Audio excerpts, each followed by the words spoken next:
पाटीलजी, तुम्ही राज आपल्यासोबत केशव उपाध्ये, भाजपचे मुख्य प्रवक्ते, माध्यम संयोजन प्रमुख आहेत आपल्यासोबत. केशवजी, दोन प्रमुख मुद्दे घेऊन मी आपल्याकडे येतो. एक, जसं आता बंटी पाटलांनी सांगितलं की मुळात आपणच मान्य केलं होतं, आपण म्हणजे पक्षानं, सत्ताधाऱ्यांनी, की विरोध आहे का, विरोध आहे तर आपण कॅन्सल केलेला आहे. आता तुम्ही तो परत एकतर आणताय. दोन प्रमुख मुद्दे असे की या रस्त्याच्या, या मार्गासाठीचे समांतर रस्ता उपलब्ध असताना आणि ह्याची किंमत आता 86,000 कोटी असताना, जेवढी महाराष्ट्राची स्वतःची आर्थिक कॅपॅसिटी आता नसताना, आणि हा रस्ता केंद्राकडे वर्ग करता येणं शक्य असताना, या तीन कारणांसाठी आपण एवढा अट्टहास का करताय? नमस्कार. सगळ्यात पहिल्यांदा तीन वेगवेगळे प्रश्न तुम्ही मला उपस्थित केले, त्यामुळे तीन वेगळ्या प्रश्नांची उत्तर मला पहिल्यांदा द्यावी लागतील.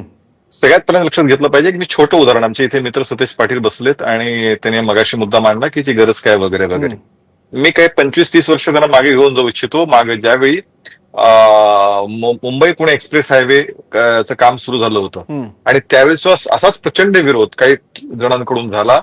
पण मुंबई पुणे एक्सप्रेस हायवे झाल्यानंतर मुंबई ते कोल्हापूर इतक्या ज्या पद्धतीने इंडस्ट्री वाढली, विकासाची अनेक गोष्टी झाल्या, कोल्हापूरसाठी मुंबई जवळ झालं, एक प्रचंड मोठा बदल आज सतीश पाटील मान्य करतील की त्या मुंबई पुणे एक्सप्रेस हायवेने झाला. एक विकासाचं एक नवं परिमाण त्या निमित्ताने उघडलं गेलं. हे सगळ्यात पहिला मुद्दा, एक उदाहरण फक्त मी दिलं. दुसरं असं की समृद्धी, मग मुंबई नागपूरच्या रस्ते नव्हते का? ह्याच्यापूर्वी पण मुंबई नागपूर रस्ता होताच की, मग हा समृद्धी कशासाठी बांधला? त्यामुळे अमुक एक रस्ता आहे म्हणून तर नवीन रस्ता बांधायचाच नाही. अशा प्रकारची विरोधी भूमिका घेणं मला असं वाटतं की ती योग्य होणार नाही. मुळामध्ये मुंबई आणि नागपूरच्या वेळेस काही ठिकाणी शेतकऱ्यांनी त्याला विरोध केला सुरुवातीच्या काळामध्ये, पण ज्यावेळी लक्षात यायला लागलं की शेतकऱ्यांना त्या संदर्भातल्या, म्हणजे एकतर विकास हा सगळ्यात महत्त्वाचा मुद्दा होता, त्यामुळे नागपूरवरनं मुंबईत सहज येता आलं. शेतकऱ्यांच्या मालापासून अनेक गोष्टी मुंबईत सहज लवकर यायला लागल्या. बरं, या सगळ्याचा उपयोग शेतकऱ्यांना झाला. शेवटी शेतकऱ्याच्या मालाला पण होतोय त्याचा उपयोग. आणि आपण पाहतो की नागपूर मुंबई जवळ आहे हे त्यातलं बघतोय आपण. आणि सुरुवातीला विरोध झाल्यानंतर शेतकऱ्यांनी, ज्या शेतकऱ्यांमध्ये गैरसमज मोठ्या प्रमाणात निर्माण केले गेले होते, ते शेतकरी नंतर अक्षरशः त्यांनी स्वतःहून जमिनी दिल्या, किंबहुना आमच्या भागात तो रस्ता आल्याने केला पाहिजे अशा प्रकारचं विनंती पण त्या काळामध्ये होत होत्या. हा पण शेवटी रस्ता ठरलेला, त्यामुळे आल्याने प्रश्न नव्हता. दुसरं त्यातलं असं की ज्या आत्ता वादाचा विषय सध्या सुरू आहे, ज्या 12 जिल्ह्यातनं हा रस्ता जाणार आहे, त्या 12 जिल्ह्यातल्या काही जिल्ह्यांमध्ये ह्याला विरोध होतोय. हे तितक्या त्यातल्यात मोठा विरोध कोल्हापूर जिल्ह्यात नव्हतोय. निवडणुकीच्या पूर्वी सुद्धा हे स्पष्ट सांगण्यात आलं होतं की या संदर्भामध्ये शेतकऱ्यांशी संवाद साधू, शेतकऱ्यांचे जे प्रश्न असतील, शेतकऱ्यांचे जे महत्वाचे मुद्दे असतील त्याच्यावरती चर्चा करू आणि त्याच्यानंतर अंतिम स्वरूप देऊ. त्यामुळे आज ही मुळात रस्ता नको हे म्हणणंच मुळात चुकीचं. अमुक म्हणजे रस्ते शेवटी असं आहे की कुठल्याही देशाचं रस्ते किती उत्तम आहेत ह्याच्यावर देशाचा विकास ठरत असतो. त्यामुळे जर एक मोठा रस्ता तयार होत असेल, एक शक्तीपीठ मार्ग तयार होत असेल, तर त्याला जाणीवपूर्वक विरोध करण्याचं कारण नाही. प्रश्न शेतकऱ्यांचे जरूर असतील. आता त्या सगळ्या ह्याच्यातलं एक मोजणी संदर्भातलं सध्या फक्त संयुक्त मोजणी वगैरे सध्याचं काम सुरू आहे आणि ते जवळपास 100 गावांमध्ये ऑलरेडी झाले. आता 5 ठिकाणी ते राहिलेले आहे. मी तुमच्याकडे आणखी एकदा येतो, कारण आपल्यासोबत 3 आहेत. राजू शेट्टी पण सहभागी झालेले आहेत. मी पहिला राऊंड घेतो, नंतर दुसऱ्या राऊंडला पुन्हा तुम्ही उरलेला मुद्दा पूर्ण करू शकता. त्यातला आपण एक मुद्दा मांडला होता, तो मुंबई पुण्याचा जो 90च्या दशकात झाला होता तो, पण त्यासाठीची प्रॉक्झिमिटी तशी होती म्हणून तो रस्ता झाला आणि तो पश्चिम महाराष्ट्राला जोडणारा होता. पण नागपूर कोल्हापुरी कधी मागणीच तयार झाली नव्हती, त्यासाठीची काही किमान बोलकी चर्चा सुद्धा कधी ऐकायला आली नव्हती. तुम्ही त्याबद्दल नंतर सांगाल. मी राजू शेट्टींकडे जातोय. राजू शेट्टीजी, कोल्हापूरमध्ये थेट विरोध असताना सुद्धा आज हा झालेला आहे. तुम्ही आज सरळ म्हणालेला आहात की गोफण घेऊन आता शेतकऱ्यांनी तयार राहावं ड्रोन पाडायला. इतकी टोकाची भाषा का? त्याचं कारण, हा रस्ता हा कुणीही मागणी केलेला नसताना, ना भाविकांनी मागणी केली, ना शेतकऱ्यांनी मागणी केली, ना मराठवाड्यानं मागणी केली, कुणीही मागणी केलेली नसताना हा रस्ता लादला जातोय. आणि हा रस्त्याचा हा जो अवास्तव खर्च आहे, त्या खर्चाच्या माध्यमातून किमान 50,000 कोटी रुपये काढायचे आहेत आणि त्यासाठी महाराष्ट्राच्या जनतेवर हा रस्ता लादण्याचा प्रयत्न होतोय. कोल्हापूर आणि सांगलीला या रस्त्यामुळे, कारण हा रस्ता 5 नद्यांना क्रॉस करतोय दक्षिणोत्तर, आणि त्यामुळं या रस्त्याला असणारा जो भराव आहे त्या भरावामुळे महापुराचा धोका निर्माण होतोय आणि त्यामुळं याला आमचा विरोध आहे. आज आता मी ऐकलं की भूसंपादनामध्ये शेतकऱ्यांना भरपूर पैसे मिळणार आहेत. हे साफ खोटं आहे. त्यांच्यामध्ये हिंमत असेल तर कुठल्या गट नंबरला किती क्षेत्राला किती पैसे मिळणार आहेत हे त्यांनी जाहीर करावं. समृद्धी महामार्गाला पैसे शेतकऱ्यांना जास्त मिळाल्यानंतर सरकारच्या पोटामध्ये दुखायला लागलं.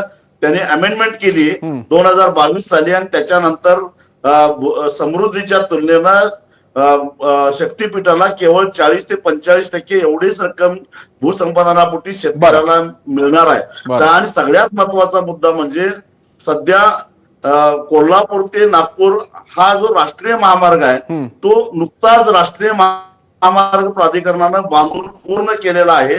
आणि तो पूर्ण केला असताना तो मार्ग आता एकूण आपल्या क्षमतेच्या केवळ 30%.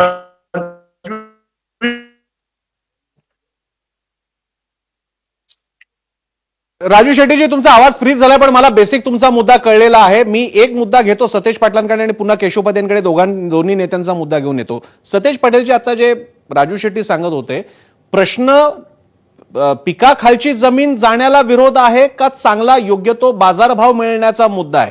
तो असेल तर निगोशिएशन वेगळे होतील. नाही, मुळात राजू शेट्टीजींचा म्हणण्याचा उद्देश एवढा होता की जे अपप्रचार केला जातो की मोबदला मिळणार आहे ते साफ खोटा आहे, हे त्यांचा सांगण्याचा प्रयत्न आहे. आणि मुळात विरोधच आहे रस्त्याला.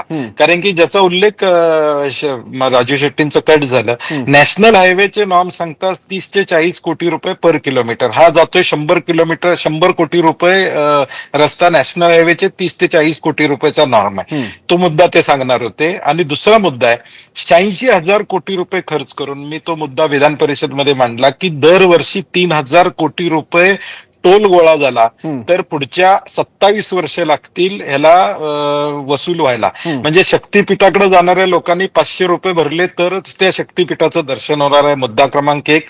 मुद्दा क्रमांक 2, हा टोलचा विषय नाही आहे, हा व्हॅल्युएशनचा गेम आहे. हा रस्ता झाल्यानंतर आज मी आकडेवारी सभागृहात जाहीर करणार आहे की कुठल्या कंपनीला कुठला कॉन्ट्रॅक्ट मिळाल्यानंतर शेअर मार्केटमध्ये त्याची व्हॅल्यू 10 आणि 15% वाढलेली आहे. हा स्टॉक एक्सचेंजचा गेम चालू आहे. हा प्रोजेक्ट म्हणजे भविष्य काळातल्या स्टॉक मार्केटमध्ये त्या कंपनीची व्हॅल्युएशन वाढवणं, यासाठी टोल हा विषय बाजूलाच आहे. म्हणजे आपण आता सगळी चर्चा उद्याच्या काळात टोल लागेल लोकांना वगैरे हा नाही आहे. उद्देश वेगळाच आहे या रस्त्याचा.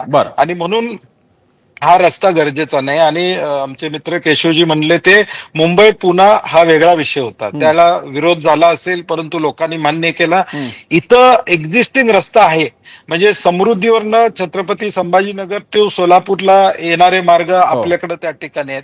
अनेक रस्ते आहेत, मी सांगू शकतो, ते परवा लोकसत्ताच्या लेखामध्ये मी लिहिलेले आहेत की जे नॅशनल हायवेला येतात. आणि गोव्याला कुठली बाजारपेठ आहे? मुंबई आम्ही समजू शकतो, मुंबईला येणारी, परंतु गोव्याला कुठली बाजारपेठ आहे की ज्या नागपूरवरनं गाडीनं माणूस गोव्याला त्या ठिकाणी जाणार आहे? आमचा संशय आहे की गडचिरोलीमध्ये जी खाण या ठिकाणी उत्खनन व्हायला लागलेलं आहे, त्या उत्खननाचा मार्ग पोर्टपर्यंत सोपा करायचा आहे का सरकारला?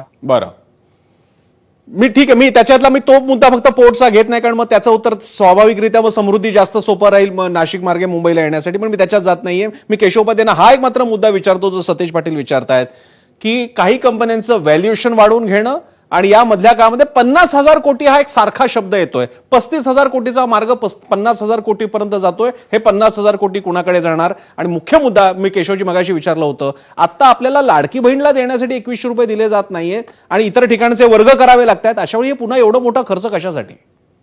सगळ्यात पहिल्यांदा मला मागणी नाही तरी रस्ता कशाला, अशा प्रकारचं आता राजू शेट्टी मला वाटतं ते म्हणाले, कुणी मागणी केली नसताना.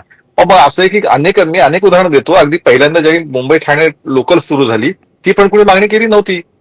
आजही मुंबईमध्ये ज्यावेळी अनेक ठिकाणी पहिल्यांदा मेट्रोच्या वेळी सुरुवातीला सुद्धा ही आपण घोषणा केली, त्याच्यानंतर विषय सुरू झाले. आज बाकी सर्व शहरात मागणी होती मेट्रोची. त्यामुळे अनेक किंबहुना मुंबई पुणे एक्सप्रेस हायवे मागणी कधी होती? मुंबई कोल्हापूर तेव्हाही होतात. शेवटी आपल्या राज्याचा पुढच्या भविष्याचा वेध घेऊन, भविष्यातल्या प्रगतीचे लक्ष घेऊन त्यानुसार राज्याची आखणी करायची असते, रस्त्याची आखणी करायची असते. त्यामुळे मागणीच नाहीये म्हणून रस्ता करायचा नाही, अशा प्रकारचं विषय करणं योग्य नाही. हे फारच सामान्य स्तरावरचं, पण ठीक आहे, मला काही आक्षेप म्हणायचा नाही. नंबर 1. नंबर 2, भूसंपादन काय हे ना, समृद्धीला नंतर पैसे दिलेच गेले नाहीत.